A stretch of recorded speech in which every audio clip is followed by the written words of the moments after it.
Africa. Le grand débat avec Francis Laloupo. Bonsoir à toutes et à tous, bon début de semaine. Bienvenue dans votre émission Le Grand Débat, une heure pour mieux comprendre les grands faits de l'actualité en France, en Afrique et dans le monde. L'émission est en direct jusqu'à 19h, heure de Paris. Un numéro de téléphone pour nous joindre, le 01 55 07 58 00 depuis la France ou le 0033 1 55 07 58 00 depuis d'autres pays dans le monde. Vous pouvez bien sûr intervenir comme d'habitude en direct sur notre page Facebook, facebook.com/Le Grand Débat. Africa numéro 1, le grand débat. Dans le grand débat aujourd'hui, la réforme constitutionnelle, nouvelle source de tension en Côte d'Ivoire. 5 ans après la fin de la crise post-électorale, la scène politique ivoirienne peine à se normaliser. Alors que le RDR, le parti présidentiel, et son associé, le PDCI, sont aux commandes du pays, une partie des militants du PDCI ne cesse de contester cette alliance qui, selon eux, met en péril leur formation. En face, le principal parti de l'opposition, le Front populaire ivoirien, FPI, reste divisé entre les ultra-partisans de l'ancien président Laurent Gbagbo et ceux qui s'inscrivent dans un courant réaliste pour la reconquête du pouvoir. C'est dans ce contexte qu'interviennent depuis quelques semaines les grandes manœuvres pour le projet de réforme de la Constitution initié par le pouvoir. Le référendum, prévu à cet effet au plus tard en octobre prochain, se présente sous le sceau de la défiance de l'opposition à l'égard du pouvoir soupçonné d'inavouables intentions et autres arrière-pensées. Ce référendum sera-t-il une occasion, une de plus, pour l'opposition de croiser le fer avec le pouvoir? Réponse à cette question et à bien d'autres sur la situation politique en Côte d'Ivoire avec notre invité spécial, Pascal Afin-Guessant, président du Front populaire ivoirien, qui nous rejoindra dans quelques instants. L'émission est réalisée, bien sûr, par Hélène Bizio. Africa. Le grand débat avec Francis Laloupo. Bonsoir à toutes et à tous, rebonsoir. Retrouvez également le grand débat sur facebook.com/le grand débat. Un salut très amical à ceux qui nous écoutent aux 4 coins du monde, en Europe, en Afrique et aux Amériques. Salutations particulières à ceux qui nous écoutent, notamment à Lubumbashi, à Abidjan, à Montréal, à Washington DC, ou encore à Cayenne et aussi à Édimbourg. Et comme chaque jour, vous le savez, une pensée forte au début de cette émission à tous ceux qui, au Burundi, sont exposés aux pires violences depuis plusieurs mois. Sans transition, nous parlons aujourd'hui dans ce grand débat de la réforme constitutionnelle en Côte d'Ivoire, nouvelle source de tension dans ce pays. Et pour comprendre les enjeux de cette réforme initiée par le pouvoir, et aussi pour faire le point sur la difficile normalisation de la scène politique dans ce pays, nous avons le plaisir d'accueillir dans ce grand débat Pascal Afin-Guessant. Bonsoir, Président. Bonsoir. Pascal Afin-Guessant, président du Front populaire ivoirien, le FPI, ancien Premier ministre de Côte d'Ivoire. Et pour nous accompagner dans cette émission, nous recevons également Ernest Kakou-Tigori, écrivain, auteur de Le Souverain Noir aux éditions du Panthéon. Ernest Kakou-Tigori, bonsoir. Bonsoir. Pascal Afin-Guessant, c'est un plaisir de vous recevoir à nouveau dans ce grand débat. Alors, en préparant cette émission, je pensais un peu à votre parcours. Je me disais, voilà, une question quand même que j'avais envie de vous poser.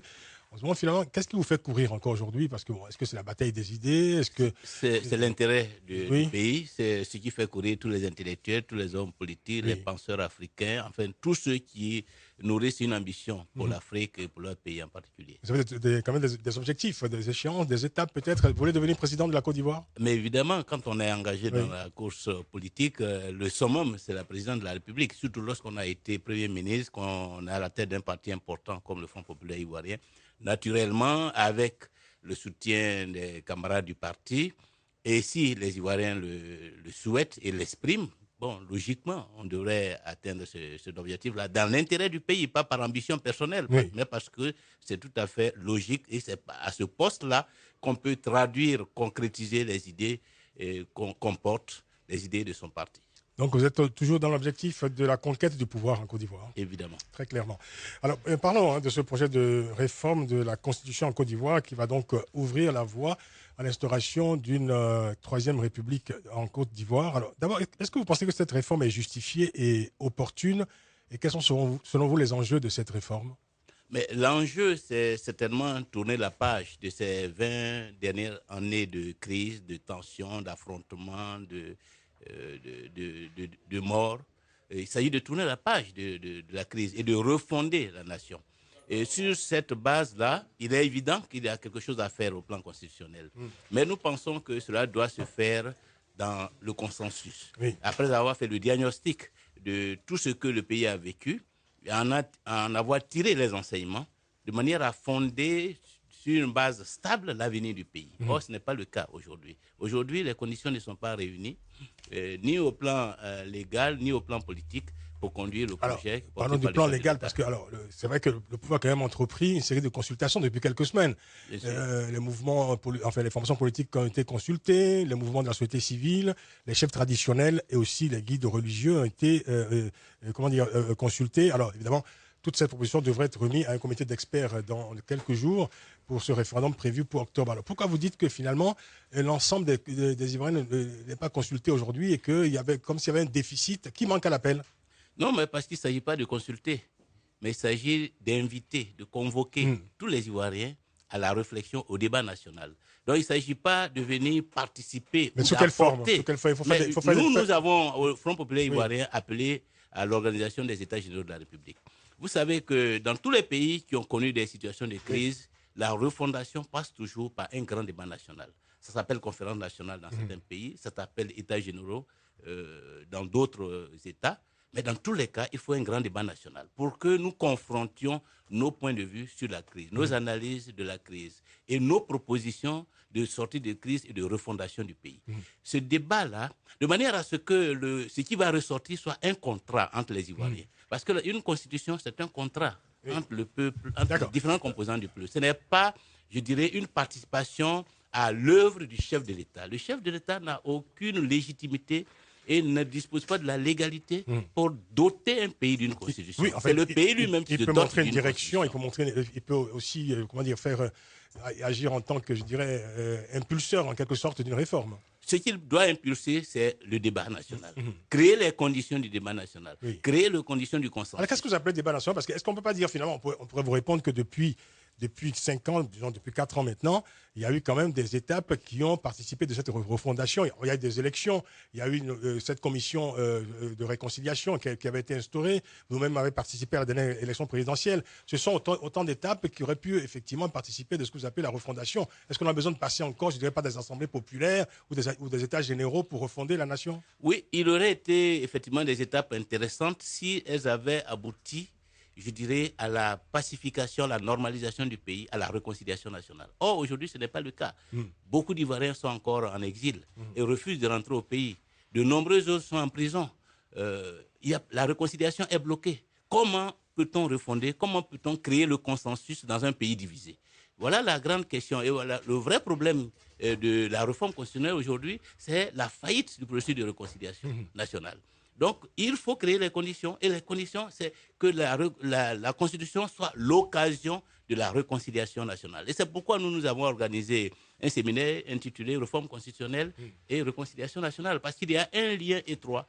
La refondation, le consensus national, le nouveau contrat doit se bâtir dans la confiance, dans la réconciliation. Vous en appelez même à mettre en place une assemblée constituante. Vous l'avez dit dans un discours. Comment imaginer qu'on mette en place une assemblée constituante dans un pays où il y a déjà une assemblée nationale? Mais s'il y a une assemblée nationale et que nous pensons qu'il n'y a pas de problème, pourquoi pensons-nous à une troisième république? Si nous posons la question de la troisième république, ça veut dire que la deuxième république est morte. Oui. Et qu'elle doit, disons, laisser place à une nouvelle république. Mais pour passer de la deuxième à la troisième, il faut forcément une phase où tout le monde va se retrouver pour pouvoir jeter les bases de cette troisième république. Mais ça ne peut pas être, je dirais, l'affaire d'une seule personne.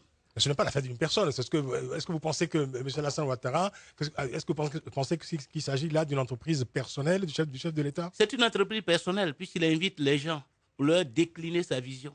Je vais doter le pays d'une troisième constitution. Oui. Cette troisième constitution aura un vice-président, aura un Sénat. Les chefs traditionnels vont appartenir à une chambre qui sera constitutionnalisée. Il a déjà écrit la constitution. Et il vient informer ses interlocuteurs de ce qu'il entend faire. Il y a un comité d'experts qui est mis en place quand même pour travailler sur la question. Ce n'est pas le président de la République qui écrit la constitution. S'il nous dit qu'il aura un vice-président, sur quelle base et pour résoudre quel problème propose-t-il un poste de vice-président dans un appareil, dans un dispositif constitutionnel qui comporte un président, un premier ministre, un vice-président pour créer 3 têtes au niveau de l'exécutif. Justement, parlons de ces points justement qui font débat pour ce projet de la réforme constitutionnelle, la mise en place d'un Sénat, la mise en place d'un vice-président. Qu'est-ce que vous en pensez, vous? Est-ce que ce sont des dispositions qui sont aujourd'hui nécessaires en Côte d'Ivoire? Non, nous ne trouvons pas. passer. Il n'y a pas de nécessité et le chef de l'État n'a pas réussi à nous convaincre Oui. de la nécessité, de l'intérêt que comporterait, je dirais, cette inflation institutionnelle. Le pays, la Côte d'Ivoire est un pays pauvre qui a besoin, au contraire, de faire fonctionner les institutions qui existent. L'Assemblée nationale actuelle n'a pas suffisamment de moyens, ne dispose pas de suffisamment de compétences pour jouer efficacement le rôle. Ce n'est pas en multipliant les institutions que l'on approfondit la démocratie. Qu'est-ce que vous avez comme contre-proposition quand on propose de mettre en place un Sénat et d'instaurer une vice-présidence? Nous avons nos propositions. Mais ce que nous souhaitons, c'est que d'abord le débat soit ouvert et que toutes les forces vives de la nation soient convoquées pour que ensemble chacun déploie, décline ses propositions et qu'au sortir de cette grande rencontre, nous puissions trouver le compromis qui va fonder la stabilité, qui va fonder, je dirais, la réconciliation entre tous les fils et toutes les filles du pays. Parce qu'à la fin, qu'est-ce que vous reprochez à ceux qui vous disent, bon voilà, vous avez là trouvé une nouvelle occasion, je dirais, d'être présent au centre du jeu politique, de faire de la politique politicienne, de vouloir compliquer les choses inutilement? Non, mais évidemment, ce n'est pas nous qui avons pris la décision, l'initiative de la réforme constitutionnelle ou de l'adoption d'une nouvelle constitution. Nous sommes des acteurs politiques, nous nous prononçons sur la marche du pays, nous sommes dans l'opposition, nous nous exprimons sur la manière dont les choses sont conduites. Il y a une initiative de doter la Côte d'Ivoire d'une nouvelle constitution. C'est une occasion pour nous d'exprimer notre opinion. Et pour le moment, nous disons que les choses sont mal engagées, que tel que cela est parti, cela va être une autre source de discorde plutôt que de fonder la réconciliation entre les Ivoiriens. Une nouvelle source de discorde, dites-vous. Alors, il y a un point évidemment qui fera débat également, c'est la question de la limitation des mandats. Le pouvoir a déjà envoyé quelques signaux en disant de toute façon, en 2020, M.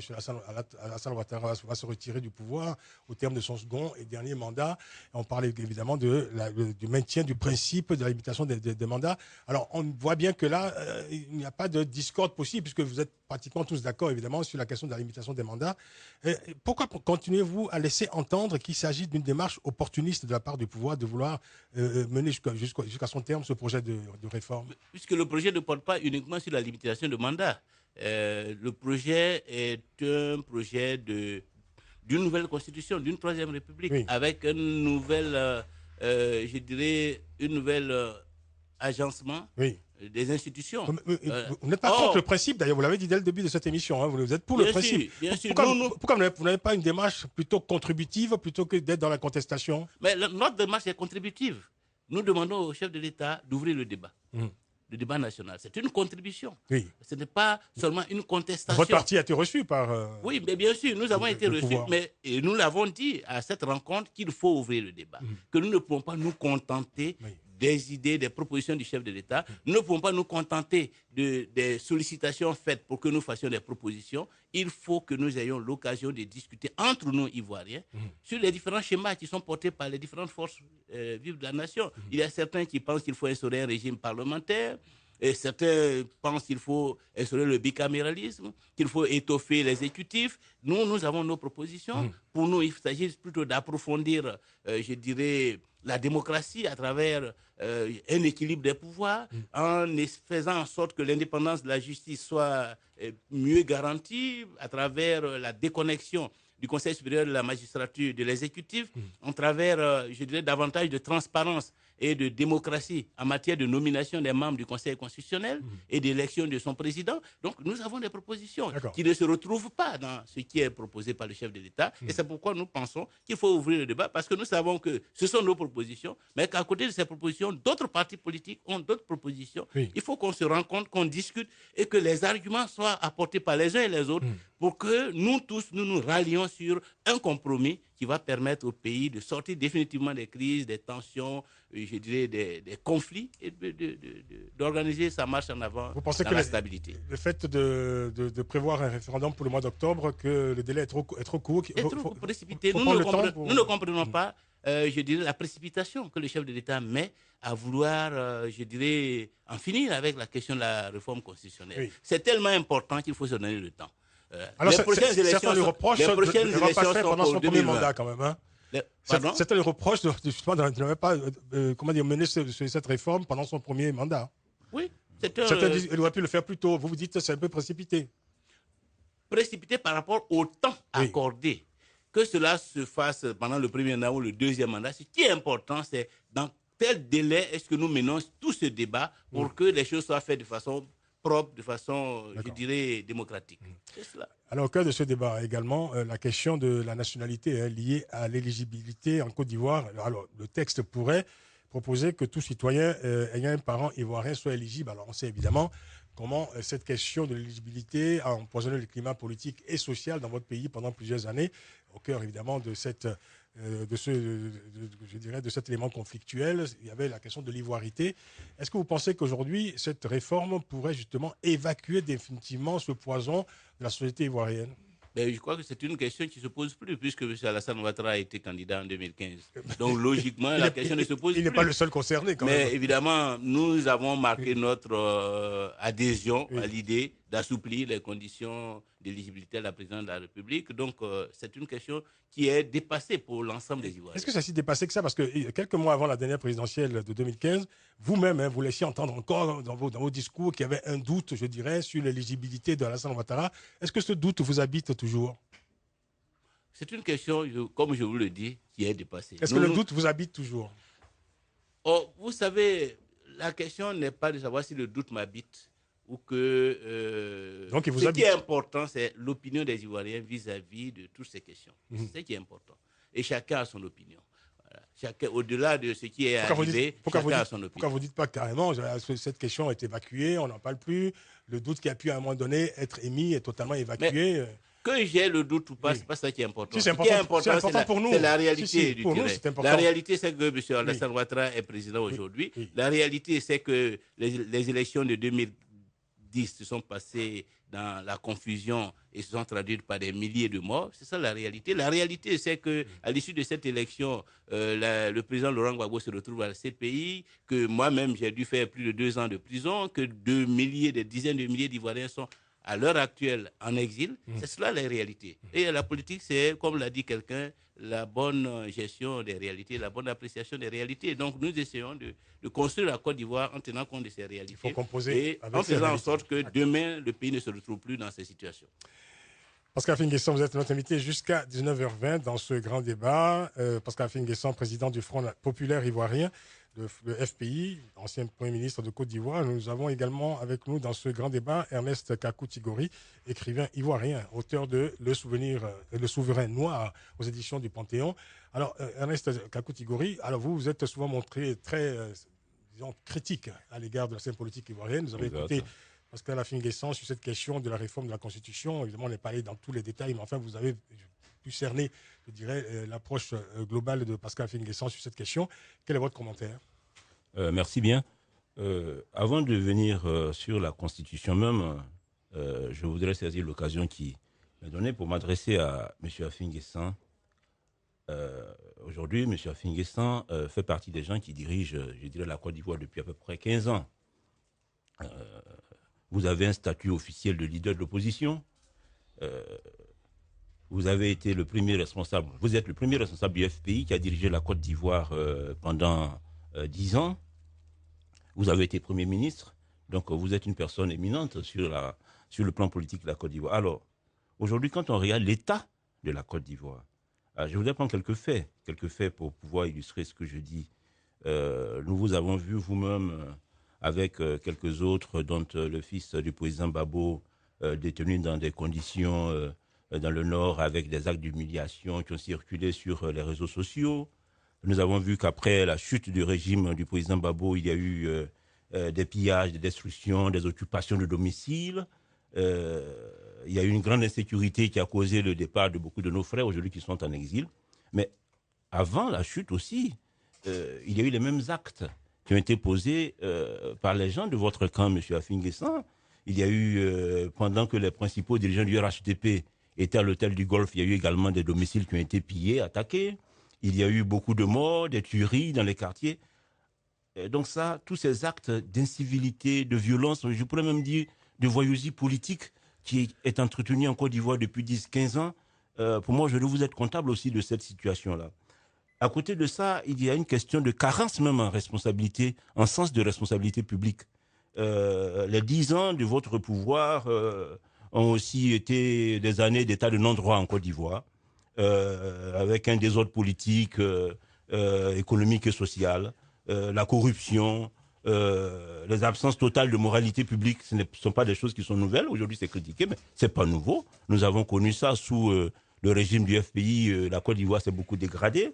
L'impunité. Vous parlez tout à l'heure de l'indépendance de la justice. C'est un réquisitoire. Hein. Oui, le népotisme. Bref, tous ces mots qu'on décrit aujourd'hui étaient existants sous votre régime. Donc j'ai parlé des actes d'incivilité, je parle des carences sur la question du sens de la responsabilité publique, les atteintes aux libertés publiques aussi. Le FPI est un parti qui nous avait habitués à la démocratie, à la lutte démocratique, mais pendant 10 ans de votre pouvoir, il n'y a pas eu une seule marche de l'opposition qui ait été autorisée pendant 10 ans de pouvoir FPI. Donc aujourd'hui, bon, quand on parle de pouvoir liberticide, c'est vrai, mais vous faisiez pareil. Alors, ma réflexion est la suivante. C'est vrai qu'il y a beaucoup de choses que nous critiquons tous et nous sommes avec vous quand vous les critiquez. Mais aujourd'hui, vous-même, quelle crédibilité vous avez, hein, monsieur Affi N'Guessan, quelle crédibilité quand pendant toutes ces années, on a vu comment est-ce que vous avez gouverné la Côte d'Ivoire, quand le sens de l'intérêt général n'a pas justement été au centre de votre action, on a l'impression que ce ne sont que vos intérêts particuliers, vos intérêts politiciens, alors que nous voulons des hommes d'État. Finalement, vous vous comportez comme des politiciens habiles qui ne cherchent que le pouvoir pour servir leurs propres intérêts. Parce qu'Affi N'Guessan répondre après ce réquisitoire. Évidemment, je crois que ce n'est pas le seul d'ailleurs qu'on entendra dans cette émission. Okay. Non, mais je crois que M. Tigori ne connaît pas l'histoire de la Côte d'Ivoire. Sinon, il ne dirait pas cela. Première erreur de penser qu'on a eu 10 ans de pouvoir. Le FPI est resté au pouvoir 22 mois. À partir de 2002, le FPI n'était plus au pouvoir. Et les différents premiers ministres qui sont succédés ont été d'abord M. Seydou Diarra, ensuite M. Konan Banny, Seydou Diarra, proche du RDR, M. Konan Banny du PDCI et M. Soro Diom de la Rébellion. Donc, si vous avez des critiques à faire, il faut d'abord les adresser à ces différentes personnes. D'abord à ceux qui ont été à la base. M. Babou a dit c'est moi qui tiens le bic. Attendez, vous avez laissé parler. Donc il faut d'abord incriminer d'abord ceux qui ont causé la rébellion en 2002. Mais la rébellion en 2002, elle prend sa source dans l'histoire de la Côte d'Ivoire. Le premier manifeste, la Charte du Nord, est apparu en Côte d'Ivoire en 1992, le FPI n'était pas au pouvoir. La crise économique qui a été à la base de la crise sociale et puis de la crise politique, elle prend sa source dans la gestion du PDCI RDA depuis 1960. Si le pays a basculé aujourd'hui dans la violence et que nous nous débattons pour l'en faire sortir, c'est parce que le pays a été mal gouverné depuis l'indépendance. Parce que nous n'avons pas fait ce qu'il fallait faire pour protéger la Côte d'Ivoire, pour empêcher ce pays de basculer dans la violence. Parce que la gabégie a été telle qu'à partir de 1984, pratiquement, la crise s'est installée. On a parlé de conjoncture, de crise économique. L'école était déstructurée. La FECI est née sous le régime du PDCI-RDA. Et tout cela a débouché sur la crise politique en 1990. Au lieu d'instaurer une démocratie franche et sincère, de manière à stabiliser la vie du politique, le PDCI a tenté encore d'instrumentaliser la démocratie. D'où toutes les violences que nous avons connues. Nous n'avons pas pris la peine de créer les conditions de la stabilité. Donc le FPI, le président Gbagbo et le FPI sont arrivés au pouvoir dans un contexte difficile. Et moins de 2 ans après, les gens ont pris les armes. Ceux même qui ont créé la Charte du Nord en 1992 ont pris les armes contre le pays. Ce n'était pas contre le président Gbagbo, c'est pour la conquête du pouvoir. Donc, première erreur, c'est de penser que le pays était normal, tout allait bien et que le FPI est venu pour... Deuxième erreur, c'est de croire que le FPI a gouverné pendant 10 ans. Parce qu'Affi N'Guessan, on va marquer une pause, c'est le chronomètre qui me l'impose. Hein, et vous allez pouvoir reprendre votre propos juste après la publicité. Restez avec nous, à tout de suite. Africa, le grand débat avec Francis Laloupo. La réforme constitutionnelle, nouvelle source de ténèbres, j'allais dire de tension plutôt en Côte d'Ivoire. Et pour mieux comprendre les enjeux de cette réforme et aussi pour faire un point sur la situation politique en Côte d'Ivoire, notre invité spécial dans cette édition, Pascal Affi N'Guessan, président du Front populaire ivoirien, le FPI, ancien Premier ministre de Côte d'Ivoire, Et nous sommes également en compagnie de Ernest Kakou Tigori, qui nous accompagne dans cette émission, écrivain, auteur de Le Souverain Noir aux éditions du Panthéon. Pascal Afingessa va pouvoir reprendre la parole pour continuer à répondre aux réquisitoires de Ernest Tigori. Ok, je vais commencer par dire que M. Tigori n'a pas une très bonne connaissance de l'histoire du pays. Vous avez cité une erreur, donc on en est à la deuxième. Deuxièmement, il faut savoir que alors que le pays avait besoin de démocratie, ceux qui nous ont précédés au pouvoir, ce sont eux qui ont inventé le concept d'ivoirité, qui a été indexé comme la source principale de tous les maux du pays. Mais lorsque le président Gbagbo est arrivé au pouvoir, malgré cela, il a pris toutes les décisions, toutes les initiatives pour essayer de rassembler les Ivoiriens. C'est grâce à lui que le président Bédié est revenu d'exil. C'est grâce à lui que le président Alassane Ouattara est revenu d'exil. Il a organisé le Forum de la réconciliation nationale pour créer la cohésion nationale et stabiliser la marche du pays. Malgré cela, il a été attaqué en octobre 2002, mais en septembre 2002. Mais même dans la crise, il est resté ouvert au dialogue. Il a fait le tour pratiquement de l'Afrique, sinon du monde, pour trouver une solution consensuelle à la crise et faire en sorte que... À vous écouter, votre régime a été essentiellement victime, je dirais. Victime. Mais bien sûr, nous avons été victimes de l'histoire. Vous parlez des erreurs de M. Tigori, mais vous ne parlez pas des erreurs de votre régime. Il y en a eu quand même quelques-unes, quand même. Mais évidemment, il faut regarder les contradictions principales, ce qui est déterminant. Alors, quelles sont vos contradictions à vous? Parce que vous avez... Non, mais en fait, de toute façon, nous ne pouvons pas dire... Peut-être que notre erreur, c'est d'avoir fait confiance à ceux qui sont en face de nous et d'avoir pensé que nous pouvions amener les uns et les autres à comprendre que l'intérêt national mérite des efforts, mérite des concessions et qu'il faut sortir de la logique de la rébellion pour qu'ensemble nous essayons de reconstruire le pays. C'est peut-être l'erreur fondamentale parce que c'est sur la base de cette approche que le président Gbagbo a fait toutes les concessions jusqu'à Marcoussi et qu'il a ouvert son gouvernement à la rébellion, qu'il a été même à l'accord de Ouagadougou et choisi le chef de la rébellion comme son premier ministre. Tout cela motivé par l'intérêt général. Donc on ne peut pas accuser le FPI, le président Gbagbo, d'avoir privilégié les intérêts partisans, les intérêts personnels au détriment de l'intérêt général. C'est d'ailleurs l'intérêt général qui nous a amenés à faire tellement de concessions qu'en définitive nous nous retrouvons aujourd'hui dans la situation actuelle. Si nous avions voulu protéger nos intérêts personnels et utiliser les moyens de l'État pour combattre la rébellion, pour poursuivre la guerre, peut-être que nous ne serons pas là où nous sommes. Donc aujourd'hui, il ne faut pas renverser la preuve de la charge. Ce sont les autres qui ont créé les situations. Et aujourd'hui, nous nous battons. Même à l'heure actuelle, nous continuons de nous battre pour sauver le pays, faire en sorte que le pays reparte sur de bonnes bases. Pour vous mettre tous les deux d'accord, je dirais finalement, est-ce que justement pour rompre avec ces pages sombres de l'histoire de votre pays, il ne serait pas plus simple, Pascal Afingessa, de reconnaître que tous les acteurs politiques qui ont agi sur la scène politique ivoirienne après Houphouët-Boigny ont une responsabilité partagée dans toutes les crises que le pays a connues depuis une quinzaine d'années? C'est la raison pour laquelle nous proposons les États généraux de la République. Parce que cette reconnaissance, je dirais, générale des torts et des préjudices des uns et des autres, nous ne pouvons pas le faire de façon éparpillée. Il faut que nous nous retrouvions, comme on sait si bien le faire en Afrique, pour en discuter, pour que chacun dise d'abord quels sont les préjudices qu'il a subis. Et qu'en retour, on puisse aussi lui indiquer quels sont les reproches qu'on lui fait. Voilà. Or, ce débat, qui serait une sorte de catharsis nationale, nous n'arrivons pas à l'organiser. À telle enseigne que chacun vit replié sur ses frustrations, voilà, sur ce deuil. Nous n'arrivons pas à faire le deuil de toutes les crises que le pays a connues parce qu'on refuse de créer les conditions de ce deuil national. Et ça, c'est valable pour tout le monde, hein, je veux dire. C'est pas Bien simplement. sûr, c'est valable pour tout le monde. C'est pas une partie de la scène politique seulement. Bien sûr. Alors, on va parler justement de la situation du FPI aujourd'hui. Hein, situation compliquée, complexe évidemment, puisque votre parti, le FPI, est un parti divisé aujourd'hui.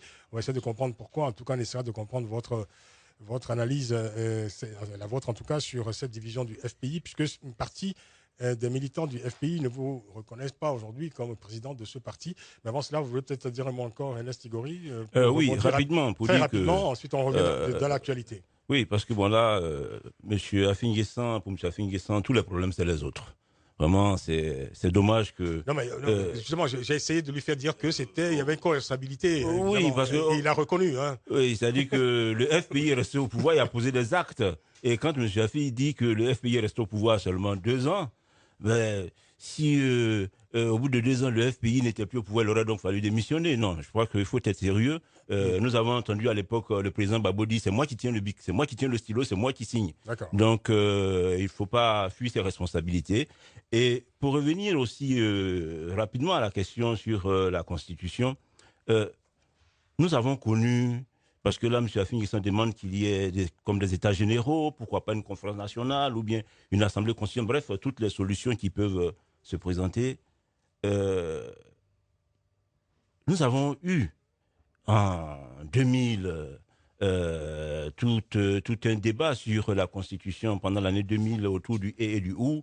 Nous savons où est-ce que tout cela nous a conduit. En décembre 2011, nous avons eu le forum de la réconciliation qui était un grand bal. Après, on a vu tous les 4 grands se sourire, se congratuler. Et bien avant ça, par la suite, en 2003, on a vu, après l'Ignace Makoussis, où il avait M. Affinguesson, tous les Ivoiriens, tous sourire, sabrer le champagne. Bon, bref, on les a vus plusieurs fois discuter. Donc vous ne croyez pas vos États généraux, c'est ça? Je veux dire que c'est la qualité des hommes. C'est la qualité des hommes. Il faut avoir des gens qui ont un sens élevé de la responsabilité publique, qui viennent pour servir l'intérêt général. Sinon, chaque fois, c'est de la comédie qu'on nous sert. Voilà, nous avons déjà vu ça. C'est votre analyse. Alors, on va parler du FPI aujourd'hui. Parce qu'Affinguesson, un parti toujours divisé. Alors, une partie des militants contestent toujours votre position de président du parti. Alors, ici même, nous avons reçu en janvier dernier Laurent Akon, ancien député secrétaire, qui était secrétaire général du Front populaire ivoirien, et surtout président délégué. Il est présenté comme ça, président délégué de la faction dite pro-Gbagbo du FPI. Alors, Laurent Akon n'avait pas caché sa défiance envers vous dans ce studio même. Alors, pour vous, vous ne représentez pas le FPI, vous êtes même écarté, vous êtes éloigné des objectifs initiaux, fondamentaux du FPI. Alors, qu'en est-il aujourd'hui exactement de l'état de votre parti? Et il faut quand même dire pour les auditeurs qui nous écoutent que le FPI reste le principal parti de l'opposition, mais un parti quand même aujourd'hui fracturé. Oui, c'est vrai que le FPI traverse un moment difficile, mais ce n'est pas lié à la fronde que nous connaissons. C'est lié à la crise de 2011. Parce que la crise de 2011 a déstructuré le parti. Avec tous les nombreux décès, disons, les nombreuses tueries, les exilés, les arrestations, le parti n'existait pratiquement pas en 2011. Donc, à partir de 2013, avec ma sortie de prison, nous avons entamé un processus de restauration du parti. Et je constate à l'heure actuelle que nous progressons, que le FPI a réussi à se repositionner sur le terrain, qu'il apparaît effectivement comme le principal parti de l'opposition, qu'il a retrouvé sa place.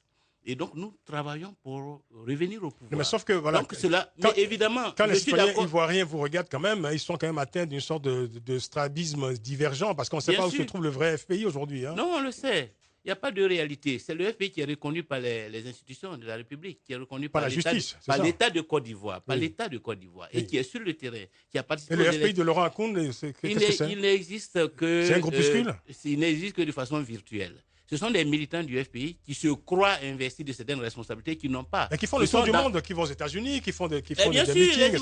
Ils sont au nom du FPI. Non, mais et surtout au nom de Laurent Gbagbo. Ça n'engage pas le FPI. Tout ce qu'ils font, ils savent bien que cela n'engage pas le FPI, que vis-à-vis de l'État et de la communauté internationale, ce n'est pas eux qui représentent le FPI. Donc, je crois que pour nous, il n'y a pas. Personnellement, je ne suis pas particulièrement choqué par cette situation. Parce que le fait que des gens, au sortir d'une crise, aient une telle posture et qu'ils puissent rêver d'exercer des responsabilités qu'ils n'ont pas. Parce que ce qu'il faut regarder, c'est la réalité juridique, la réalité politique. En termes de légitimité, c'est nous qui sommes sur le terrain. En termes de légalité, c'est nous qui sommes reconnus. Selon vous, pourquoi ils ne vous reconnaissent pas aujourd'hui comme celui qui incarne, je dirais, l'ensemble des aspirations des militants de ce parti? Mais parce qu'ils sont mis par des intérêts personnels. La posture qu'ils ont, ils l'avaient bien avant que je ne sorte de prison. Avant qu'ils sortent de prison, ils avaient tenté un congrès pour élire un nouveau président. Parce qu'ils étaient une direction intérimaire qui a voulu se consolider, prendre en main la direction du parti. C'est un coup d'État qu'ils ont tenté contre moi, avant même que je ne sorte de prison. Quand je suis sorti de prison, je ne vous cache pas qu'ils sont venus voir si, parce que j'étais en liberté provisoire, ils pouvaient me maintenir hors de la direction du parti. Ça n'a pas marché. Et donc, depuis, ils sont entrés en défiance. Mais ce qui est important pour moi, c'est la base, les militants, la grande majorité des militants du FPI. Et je considère ce problème-là comme, je dirais, un dysfonctionnement lié à la crise qu'il faut régler en rassemblant le plus largement possible, Mais quand en restant ouvert oui. à ce que ceux qui se sont rentrés dans cette logique de rébellion comprennent qu'elle est sans issue et qu'il faut revenir à la maison. C'est une rébellion au sein du FPI. Au sein du FPI, pour qu'ensemble nous continuions la lutte. Ce sont des Donc, rebelles. pour moi, c'est la politique qui va nous permettre de régler. Et nous sommes en train de le régler. Aujourd'hui, nous devons aller aux élections législatives. Qu'est-ce qu'ils font? Est-ce qu'ils viennent avec nous? Est-ce qu'ils vont en tant que Ils ont annoncé militants? qu'ils y participeraient. Alors justement, est-ce que vous allez y aller en rang dispersé? Mais nous sommes ouverts à tout. Oui. Nous sommes ouverts à ce qu'ils viennent pour qu'ils aillent aux élections sous la bannière du parti. Mais s'ils décident de rester en dehors du parti, ils verront les résultats et ils assumeront les résultats de leur engagement. Pour moi, ce qui est important, c'est de reconstruire un parti, d'élargir sa base, d'aller au-delà de ceux qui étaient dans le FPI hier, de gagner de nouveaux militants, de rassembler tous ceux qui sont aujourd'hui déçus par la politique du RHDP, qu'ils soient du RDR, du PDCI ou d'autres partis politiques, pour construire un grand parti, de tirer les enseignements aussi de notre échec de 2011 au plan stratégique pour pouvoir fonder. Et je crois que c'est ce résultat-là que nous sommes en train d'engranger. Oui. Parce qu'aujourd'hui, nous sommes sur la scène internationale, nous avons redoré notre blason. Nous sommes des interlocuteurs incontournables. Moi-même, je viens d'être invité par le NDI, je dirais à l'investiture démocrate aux États-Unis. Ça veut dire que nous avons de bons rapports avec tous les acteurs internationaux, aussi bien africains qu'étrangers. Et donc, nous sommes là aujourd'hui en France pour consolider nos rapports avec toutes les institutions. J'ai pu observer au début de l'année que France. Laurent Koun prenait aussi des rendez-vous, avec des rencontres officielles, que ce soit ici en Europe, aux États-Unis, au nom du FPI. Mais nous verrons sur le moyen et long terme qui va sortir victorieux de ce Vous admettez que ça fait désordre quand même. Non, mais c'est la réalité. Vous savez, en politique, on ne choisit pas les contextes. C'est l'histoire du pays, l'histoire du FPI qui crée ces situations. Ce qui est important, c'est quelles sont les actions, quelle est la politique que celui qui est à la tête de l'institution mène pour pouvoir résoudre ce problème. D'accord. Nous sommes dans la même situation que le président Laurent Gbagbo en 2002. Il a été confronté à une rébellion interne. Comment il gère pour que, sur le terme, il puisse sortir victorieux de cela. Et nous savons que nous sommes sur la bonne voie et que forcément, nous allons, je dirais, juguler cette crise interne pour que d'ici 2020, le FPI soit, je dirais, à même de gagner les élections présidentielles. Alors, j'ai quand même noté que vous avez qualifié ces frondeurs du FPI de rebelles, de putschistes. Voilà, c'est intéressant. Mais vous savez quand même que ces rebelles en question, pour eux, Laurent Gbagbo reste l'alpha et l'oméga du FPI. Quels sont vos rapports à vous aujourd'hui avec Laurent Gbagbo? Le président Laurent Gbagbo reste le président fondateur du parti, la référence pour tous les militants. Il n'y a pas de débat là-dessus. Il n'y a pas de débat là-dessus. Maintenant, ceci dit, qu'est-ce que nous faisons pour le FPI redevienne un grand parti? Alors, si je comprends bien, je veux dire que moi je parle un peu, je dirais, je suis un observateur, disons, ordinaire. En fait, pour vous, il y a une vie après Laurent Gbagbo, alors que pour eux, évidemment, le monde commence et s'arrête. Avec Laurent Gbagbo, c'est le commencement et la fin de toute chose, Laurent Gbagbo. Moi, j'entends Gbagbo ou rien, et nous disons Gbagbo et nous. Bon. Voilà la différence. Gbagbo et la Côte d'Ivoire. Parce que nous pensons que la lutte pour la libération du président Gbagbo n'est pas incompatible avec la participation du FPI au jeu politique, la participation à l'animation de la vie politique, de manière à ce que le FPI revienne au pouvoir, qu'il soit dans les institutions, qu'il ait des députés, qu'il ait des maires, et que tout cela peut constituer des moyens pour renforcer notre action en faveur de la libération du président Gbagbo. Voilà donc, alors, nous ne voulons pas nous couper de la Côte d'Ivoire et nous asseoir et disons, célébrer chaque week-end des messes, parce que nous pensons que ce ne sont pas seulement les messes qui vont faire en sorte que le président Gbagbo sorte de prison, mais des actions concrètes, des actions politiques, des actions diplomatiques sur le terrain, que c'est tout cela qui peut nous permettre. Voilà la grande différence entre eux et nous. Pascal Afin-Guessan, vous êtes avec nous jusqu'à 19h20 dans ce grand débat. Nous sommes également accompagnés d'Ernest Kakou Tigori. On va marquer une pause pour la publicité et on va retrouver nos amis sur Facebook. Beaucoup d'amis aujourd'hui sur Facebook. Je vais essayer de les citer tout à l'heure si on en a le temps. Beaucoup de messages également qui vous sont adressés, Pascal Afin-Guessan. On marque donc une pause. On se retrouve dans 2 petites minutes pour la suite de ce grand débat consacré à la situation politique en Côte d'Ivoire avec le regard de Pascal Afin-Guessan, notre invité spécial. À tout de suite. Africa. Le grand débat avec Francis Laloupo.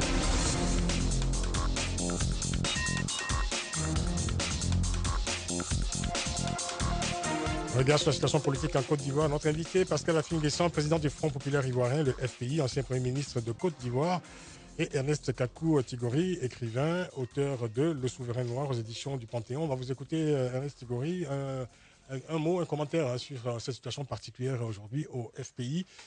Première partie quand même, première formation de l'opposition en Côte d'Ivoire. Oui, disons que dans le fonctionnement normal du jeu politique, il faut bien qu'il y ait une opposition solide, crédible. Donc, tout ce qui irait dans le sens d'affaiblir aujourd'hui le FPI, qui est le premier parti de l'opposition, n'est pas bienvenu. Ça, je l'avoue. Et donc, il y a une représentation légale du parti.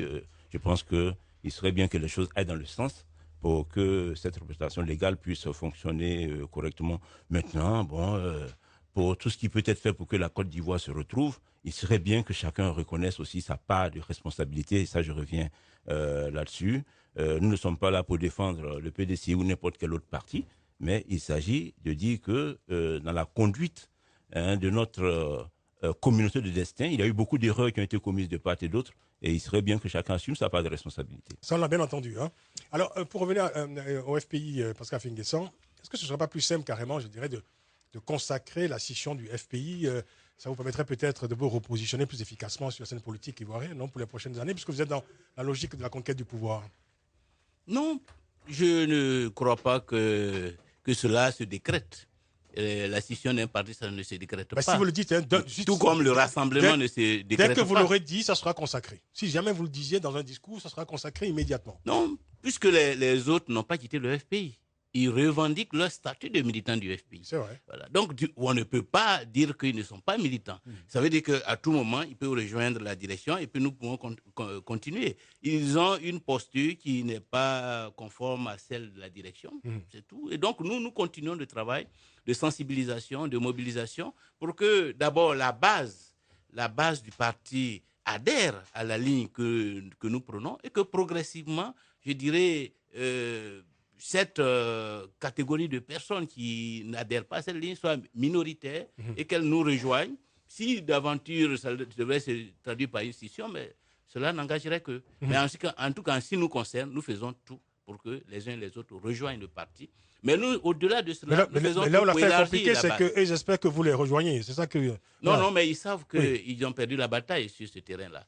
Ils sont dans une impasse. Depuis 2013, c'est 2014... Ils sont dans l'impasse. Moi, je peux considérer qu'ils sont aujourd'hui dans l'impasse. Et les débats qui ont lieu à l'heure actuelle en leur sein, c'est de savoir, mais qu'est-ce qu'on fait? Voilà, nous avons choisi une ligne et on voit bien que cette ligne-là, elle nous conduit dans l'impasse. Il y a des élections, nous sommes en dehors du jeu politique. Or, cela, nous l'avons dit depuis plusieurs temps qu'il faut rester dans le jeu. Nous sommes en dit, est-ce que nous allons rester éternellement en dehors du jeu politique? Est-ce qu'il y a un espoir de prospérer en dehors du jeu politique? Je crois que c'est la question fondamentale.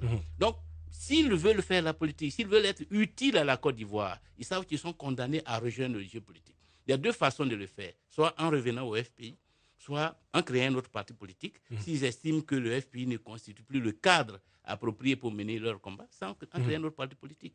Sinon, je ne vois pas, en dehors de ces deux hypothèses, comment cette ligne peut encore prospérer. Vous parlez de revenir dans le jeu politique. Hein, il faut dire que le FPI avait boycotté les élections législatives de 2011. Et justement, Laurent Akoun, voilà, je suis obligé de le citer, puisque c'est lui le président, évidemment, de cette branche, si je puis dire, pro-Gbagbo du FPI aujourd'hui. Il a indiqué en janvier dernier que le FPI irait aux législatives de cette année, prévue donc fin 2016. Voilà. Est-ce que vous êtes sur la même longueur d'onde voilà, que Laurent Akoun? Vous allez me dire oui, évidemment, puisque vous parliez de revenir dans le jeu politique. Est-ce que vous regrettez surtout d'avoir pas participé aux législatives de 2011? En politique, on n'a pas à faire de regrets, mais à constater qu'en 2011, nous n'avons pas pu participer pour des raisons diverses. Voilà. En 2011, personnellement, j'étais encore en prison. Donc, les camarades qui étaient en liberté, compte tenu du fait que nous venions fraîchement d'être éjectés du pouvoir, n'étaient pas en mesure d'y participer. Il y avait beaucoup de prisonniers, beaucoup d'exilés. Et les conditions sont réunies aujourd'hui. Les conditions n'étaient pas réunies. Oui, aujourd'hui, les conditions sont réunies en 2016. Mais bien sûr, puisque nous avons participé aux élections présidentielles de 2015, aujourd'hui, plus que jamais, les conditions sont réunies. Et nous voulons revenir en force dans le jeu politique en faisant un score, je dirais, respectable. Puisque les rebelles et les putschistes veulent y aller aussi aux législatives et que vous êtes d'accord aussi pour y aller, n'est-ce pas là l'occasion de vous réunir au moins, je dirais, ne serait-ce que sur ce minimum de dénominateur commun? Et bien sûr, c'est pour cette raison que nous venons de mettre en place un groupe de contact à l'issue de notre comité central du week-end dernier pour que ces camarades-là puissent entrer en contact avec toutes les personnes qui sont concernées par cette affaire afin que nous puissions nous retrouver. Nous avons été toujours ouverts et donc nous pensons qu'après avoir fait tous les détours, ils sont arrivés à la conclusion qu'il faut revenir au jeu politique. Nous les attendons pour qu'ensemble, nous continuions la lutte. Quels sont vos rapports avec Alassane Ouattara aujourd'hui, Pascal Affi-N'Guessan? Ce sont des rapports entre pouvoir et opposition. Nous représentons l'opposition, nous nous prononçons sur la politique qui est menée par le président Alassane Ouattara, nous marquons nos désaccords sur des questions importantes, mais lorsqu'il y a des situations comme celle du 13 mars avec l'attaque terroriste de Grand Bassam, nous manifestons notre solidarité aux institutions parce que c'est la Côte d'Ivoire qui est attaquée et la Côte d'Ivoire a besoin de montrer un visage uni. Une question que l'éditeur vous pose justement sur vos rapports avec Laurent Gbagbo, question que je vous ai posée tout à l'heure, l'auditeur Souley El Parigo qui nous écrit sur Facebook.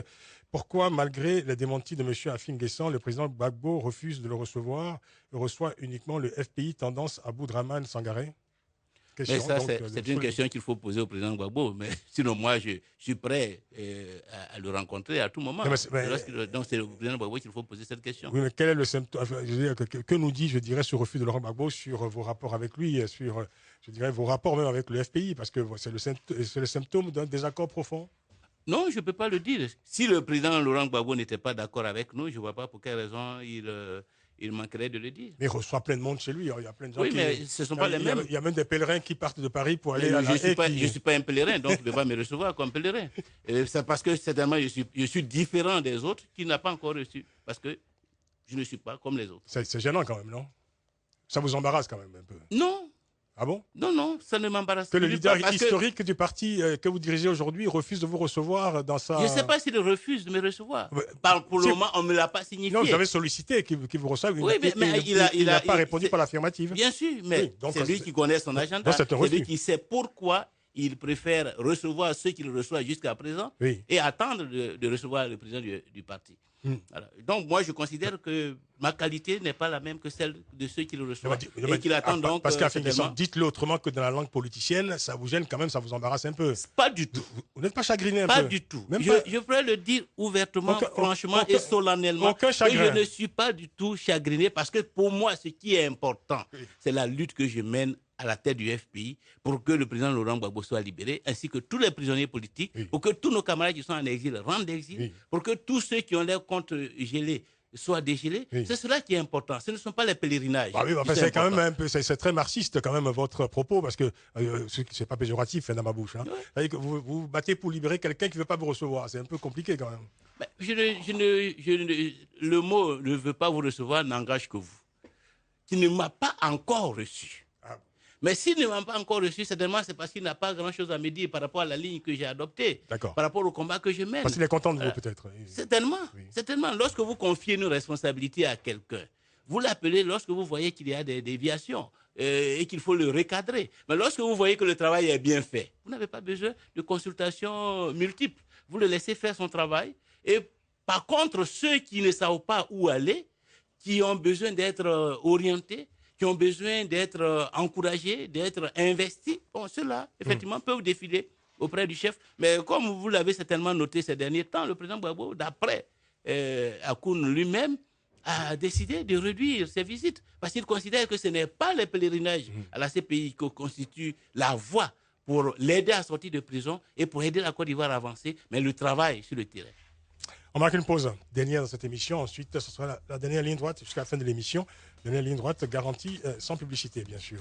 On écoutera juste après Ernest Kakou Tigori qui a encore plein de choses à nous dire. Et nos auditeurs, très nombreux, qui continuent de nous écrire sur Facebook. On va peut-être en citer quelques-uns, quelques nouveaux amis peut-être. Tout de suite, on a le temps de le faire. Daoud Abdelkerim Ahmad, Abdou Amadou Mahamadou, Daïna Mantata, Didier Iyeli Bongangui, Amerlind Edgar, Salif Outiem Toré, Kaïs Moon, Gen Desmond Pebou, Max Fustel Ganga Gambani, Christ Anders Malanga, Amidou Traoré, AFM de Mopti, c'est son nom, Ato Monama, Sergea, Kinwani. Voilà quelques-uns. On continuera à en citer d'autres tout à l'heure avant la fin de l'émission. Je vous le promets, Hélène Bizio. À tout à l'heure. Africa. Le grand débat avec Francis Laloupo. Situation politique en Côte d'Ivoire, le regard de Pascal Afin-Guessan, président du Front populaire ivoirien, le FPI, ancien Premier ministre de Côte d'Ivoire. Regard également de Ernest Kakou-Tigori, écrivain, auteur de Le Souverain Noir, édition du Panthéon. Ernest Kakou-Tigori, alors souvent vous dites, voilà, aujourd'hui il faut peut-être tout remettre à plat en Côte d'Ivoire. Tous les acteurs politiques ont pratiquement failli. Il faut renouveler la classe politique. Vous avez un regard, je disais, très critique sur les formations politiques. Est-ce que, quand même, je dirais, avec le personnel politique aujourd'hui disponible en Côte d'Ivoire, la refondation n'est pas possible? Est-ce qu'elle est aussi impossible que vous le dites? Ah non, je pense que dans tous les cas, elle est possible. On ne peut pas désespérer à ce point. Non, il y a des hommes de qualité en Côte d'Ivoire, et d'ailleurs dans tous les partis politiques. Mais il faudrait que le sens de l'intérêt général prime dans les agissements des uns et des autres. On peut toujours critiquer le manque de justice, on peut critiquer les comportements liberticides de tel ou tel régime, mais nous voyons que d'un régime à l'autre, ce sont les mêmes tâches qui se répètent. Aujourd'hui, pour revenir à la question de la rédaction de la Constitution, quels que soient les textes qu'on aura, c'est la qualité des hommes qui vont les appliquer qui compte. Si les gens qui dirigent le pays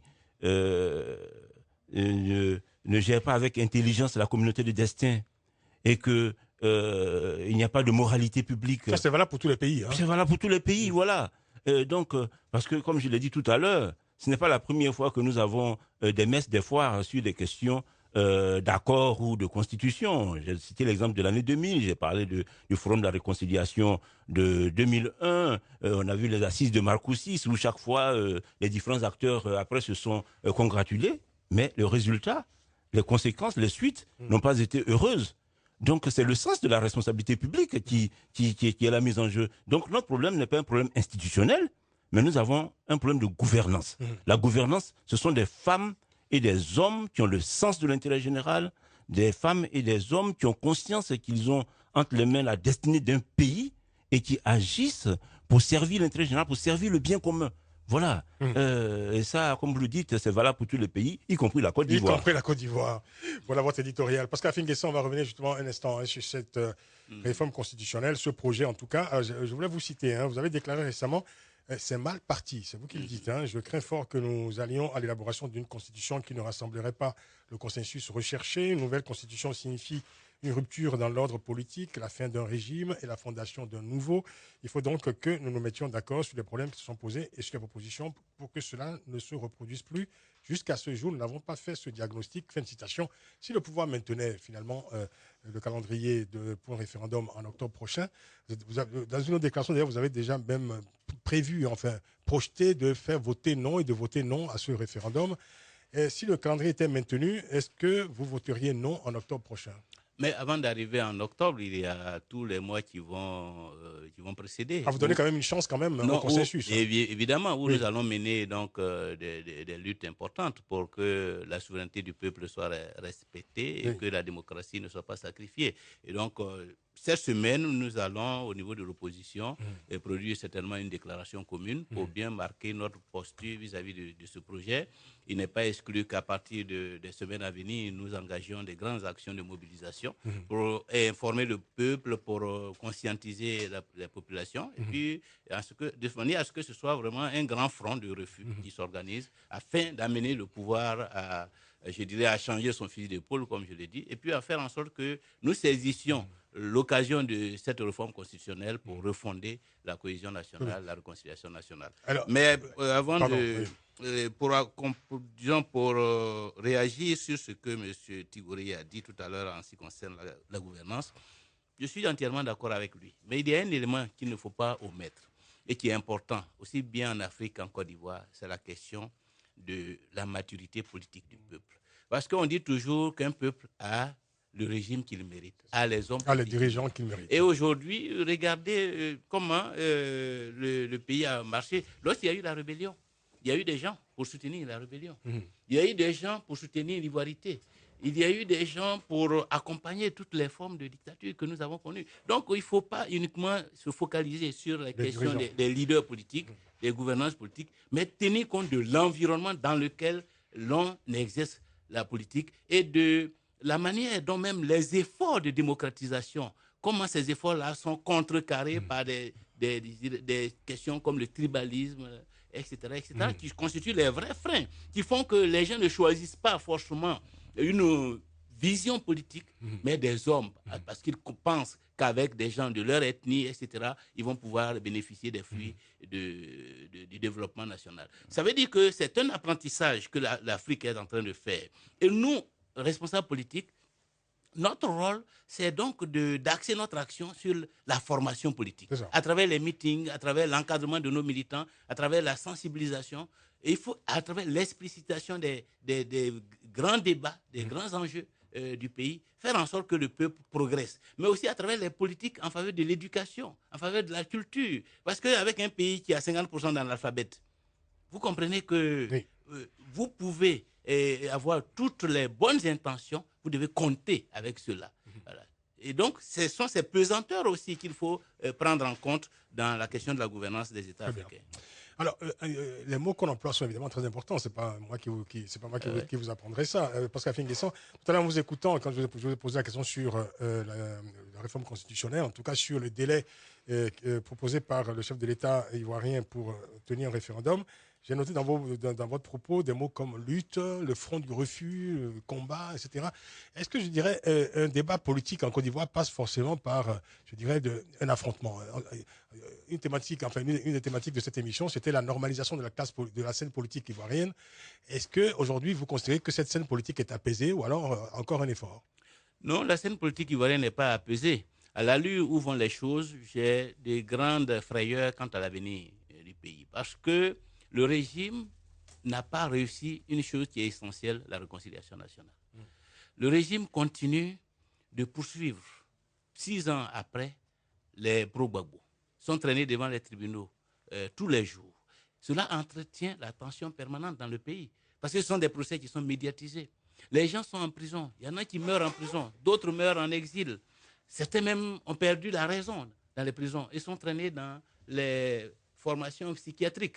Donc, c'est une situation, je dirais, dangereuse qui est entretenue par le pouvoir actuel parce qu'il est incapable de réconcilier le pays, d'apaiser les tensions et de stabiliser l'avenir de la Côte d'Ivoire. Et donc, ce que nous faisons aujourd'hui, et c'est ce que nous avons fait depuis 2-3 ans, c'était de créer les conditions, de lui donner l'occasion d'avoir une opposition responsable, qui est prête à prendre sa part dans la normalisation du pays, qui est prête à faire tous les efforts nécessaires pour que le pays tourne la page des grandes violences. Malheureusement, jusqu'à ce jour, nous devons dire que nos efforts n'ont pas eu le répondant nécessaire.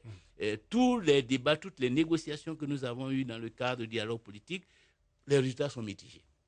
Vous voulez dire que le processus judiciaire qui a été engagé après le conflit est le principal frein aujourd'hui à la réconciliation nationale? C'est la volonté politique, l'absence de volonté politique, l'absence de vision pour l'intérêt général, pour l'intérêt de la Côte d'Ivoire, la crispation sur les intérêts partisans, le népotisme, le tribalisme. Ce sont ces freins-là. Parce qu'aujourd'hui, l'administration a été débarrassée de tous ceux qui n'appartiennent pas au clan du parti au pouvoir. C'est le fameux rattrapage. Donc, il y a de telle sorte qu'aujourd'hui, encore, il y a les deux camps qui sont séparés. Ceux qui sont au pouvoir, qui ont tous les droits, qui ont tous les avantages, et tous les autres qui sont, je dirais, réduits à la misère, qui ont leur compte gelé, même leurs propres biens, les biens privés qui sont spoliés. C'est cela la grande menace. Donc, il n'y a pas une volonté de réconciliation, de normalisation, et l'initiative de la réforme constitutionnelle s'inscrit dans cette logique. S'il y avait une réelle volonté de faire en sorte que la Côte d'Ivoire se dote d'une constitution consensuelle, le débat aurait été ouvert. Or, aujourd'hui, ce que nous observons, c'est que le chef de l'État est dans la même logique, imposer et faire valoir ses intérêts et l'intérêt de son clan au détriment de l'intérêt national. J'ai vu Ernest Tigori acquiescer, approuver, non? Oui, absolument. Absolument, non. Disons que sur cette question, je crois que nous sommes tous d'accord qu'aujourd'hui, la Côte d'Ivoire reste divisée. La Côte d'Ivoire reste divisée. Le régime en place a totalement échoué dans la réconciliation. Et c'est ce qu'on peut regretter parce que c'était le plus grand enjeu. Hein, ramener les Ivoiriens à revivre comme des frères.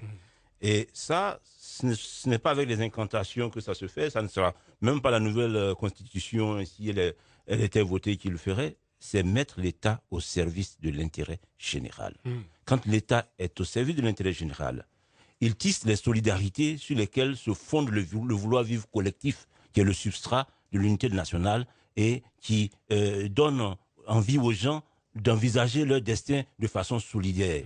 Et aujourd'hui, je crois que pour regarder même un peu au-delà de la Côte d'Ivoire, c'est le grand échec de toute l'Afrique, puisque les États ont été chaque fois dévoyés, détournés pour servir des intérêts particuliers.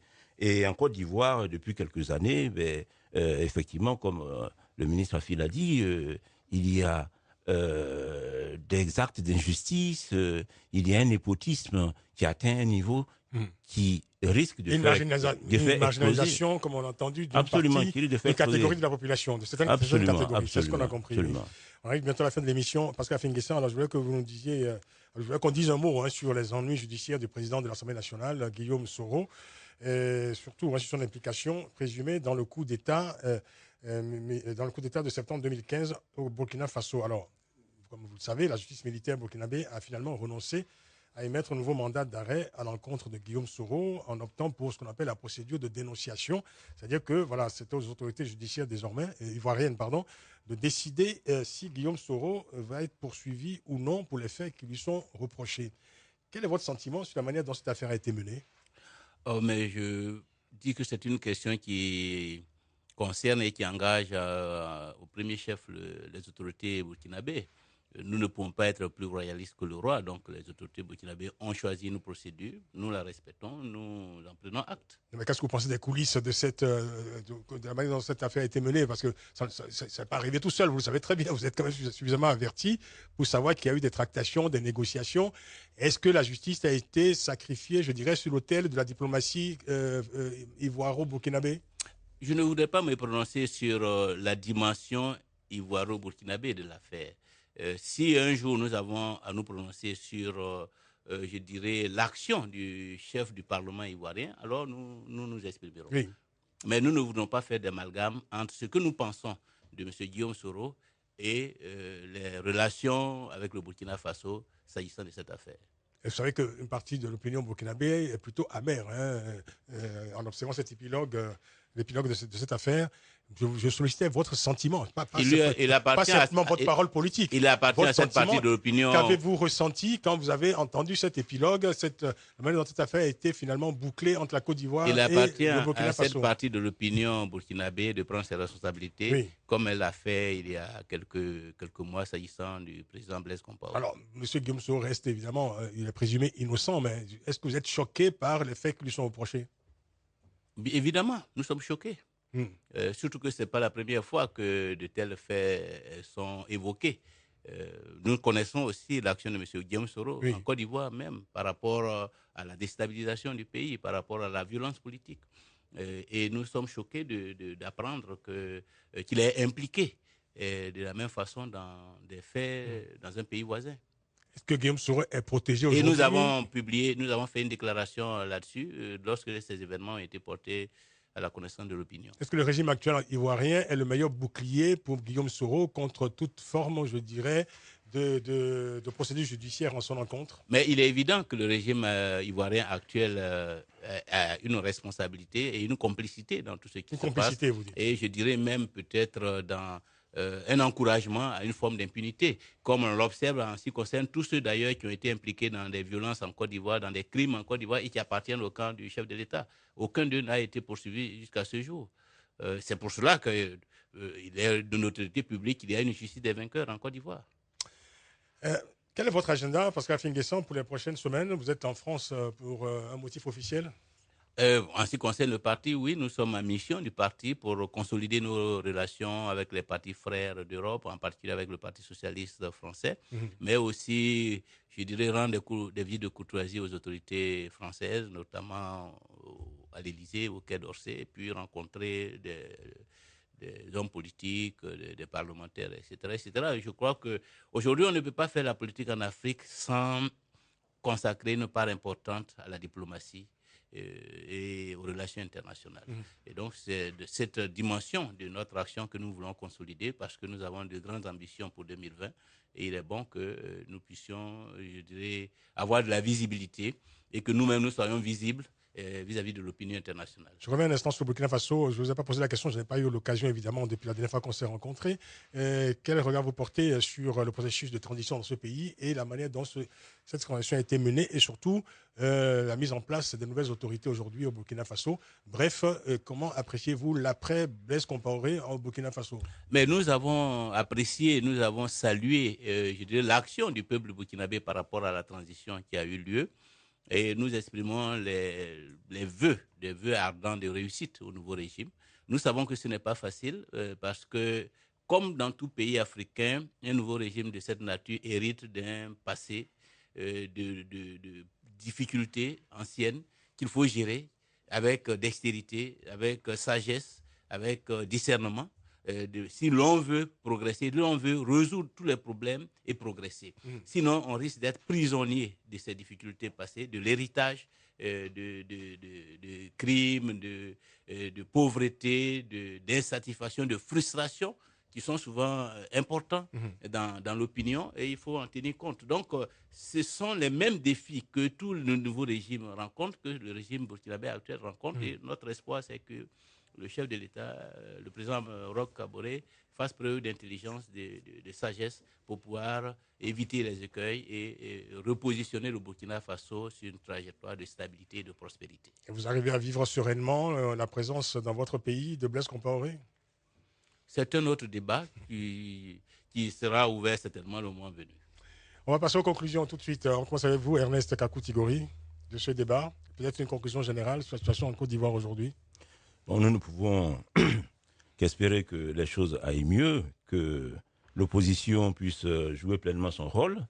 Aujourd'hui, M. Afi a le statut du chef de l'opposition et que toutes les parties qui se sentent aujourd'hui en opposition au régime de M. Ouattara puissent aussi quelque part conjuguer leurs efforts pour faire avancer la Côte d'Ivoire toujours dans le sens, dans l'esprit de servir l'intérêt général. Merci Ernest Kakou-Tigori, écrivain. Je rappelle le titre de votre ouvrage, dont on a beaucoup parlé d'ailleurs dans le grand débat, Le souverain noir aux éditions du Panthéon. Merci. On va conclure avec vous, Pascal Afing-Guessan, dont je parlais de votre agenda dans les prochaines semaines. Donc premier rendez-vous, rendez-vous pour l'instant non confirmé, référendum donc sur le projet de loi sur une nouvelle constitution en Côte d'Ivoire. Ce sera probablement en octobre prochain. Et puis à la fin de l'année, les législatives. Est-ce que votre parti est en ordre de bataille pour affronter ces deux échéances? Oui, nous sommes en ordre de bataille. Mais avant de vous donner quelques précisions sur ce que nous comptons faire par rapport aux législatives, je voudrais dire que jusqu'à ce jour, le statut officiel du chef de l'opposition n'est pas pris parce que la loi elle-même n'est pas encore votée. Donc ce sont des déclarations. Voilà. Mais ce sont des déclarations pour prendre acte d'une réalité. C'est qu'effectivement, c'est le Front populaire ivoirien qui est la principale force politique du pays. Ceci dit, le parti est en pleine restructuration. Et ce que nous attendons, l'objectif que nous visons, c'est que tous les militants, tous les cadres du parti se rassemblent autour de la direction actuelle.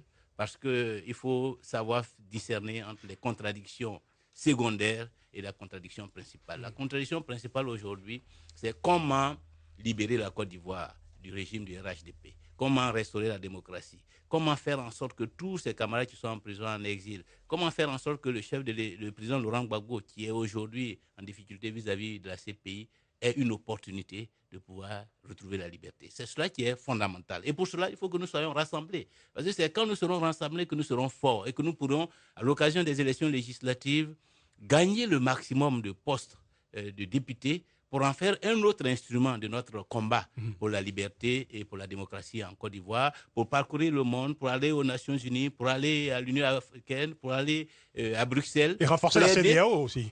Renforcer la CEDEAO aussi. Et plaider la cause du président Gbagbo et de tous nos camarades aujourd'hui en difficulté.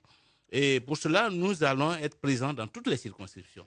Aujourd'hui, nous sommes membres d'une plateforme qu'on appelle l'Alliance des forces démocratiques. L'Alliance sera présente dans toutes les circonscriptions. Nous avons déjà lancé le processus de sélection de nos candidats. D'ici la fin de ce mois, nous aurons tous nos candidats à l'intérieur de l'Alliance. Et puis, nous allons organiser, je dirais, la bataille politique, la bataille électorale pour que le Front populaire ivoirien revienne en force sur le chiquier national et qu'à l'Assemblée nationale, nous puissions poser les vrais problèmes, être, je dirais, les porte-parole de la population ivoirienne qui est aujourd'hui martyrisée, qui est dans la misère et qui aspire véritablement à la prospérité. Merci Pascal Finguesson. Merci d'être venu dans ce grand débat. Président du Front populaire ivoirien, le FPI, ancien Premier ministre de Côte d'Ivoire. C'est une histoire qui s'écrit entre vous et cette émission parce que ça fait 7 ans maintenant qu'on vous reçoit régulièrement, y compris même pendant un moment difficile, évidemment, que vous avez rencontré en 2010-2011. Merci d'être venu une fois de plus et merci de votre fidélité à notre émission. Je vous remercie de votre amitié. Merci beaucoup. Ernest Kakou-Tigori, merci beaucoup. Merci de votre invitation. Je rappelle encore le titre de votre ouvrage, on ne le dira jamais assez, Le Souverain Noir, c'est aux éditions du Panthéon qu'il faut lire absolument. L'émission a été réalisée par Alain Bizio. Dans quelques instants, rendez-vous avec le JDA, la rediffusion avec Stéphanie Hartmann. Bonne soirée à toutes et à tous. On se retrouve demain pour une nouvelle édition du Grand Débat. Et d'ici là, n'oubliez pas, prenez grand soin de la beauté des choses. Essayez en tout cas. À demain. Le Grand Débat sur Africa numéro 1. Le Grand Débat